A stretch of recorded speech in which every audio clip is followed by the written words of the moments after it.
ഇടവേള ബാബുമൊത്തുള്ള ദൃശ്യമുപയോഗിച്ച് മോശക്കാരിയാക്കുന്നു. അതൊരു പഴയ ടിക്ടോക്ക് വീഡിയോ. ശാലിൻ സോയ.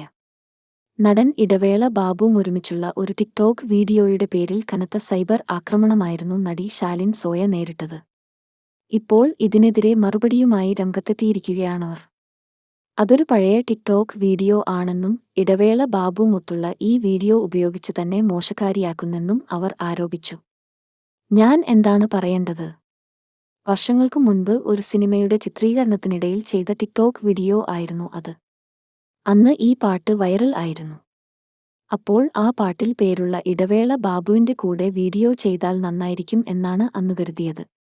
അങ്ങനെയാണ് ആ വീഡിയോ ചെയ്തത്. ഇത്രയും കാലത്തിനു ശേഷം ആ പഴയ വീഡിയോ കുത്തിപ്പൊക്കി എന്നെ മോശക്കാരിയാക്കുന്നത് സൈബർ ബുള്ളിയിങ്ങിന്റെ മറ്റൊരു തലമാണ്. നിങ്ങൾ പറയൂ, ഞാൻ എന്താണ് ചെയ്യേണ്ടത്? ഞാൻ അതിനൊരു വിശദീകരണം തന്നാൽ പിന്നെയും ട്രോളുകൾ ഉണ്ടാകില്ലേ? സൈബർ ലോകം ക്രൂരമാണ്. പേരില്ലാത്ത ഈ സൈബർ ഭീഷണിക്കാരാണ് യഥാർത്ഥ വില്ലന്മാർ. ഞാൻ അവരെ വെറുക്കുന്നു.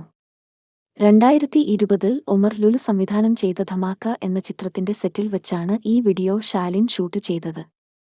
ഹേമ കമ്മിറ്റി റിപ്പോർട്ടും തുടർന്നുണ്ടായ വിവാദങ്ങൾക്കുമിടെ ഈ വീഡിയോയും ട്രോൾ രൂപത്തിൽ സോഷ്യൽ മീഡിയ പ്ലാറ്റ്ഫോമുകളിൽ വൈറലായി.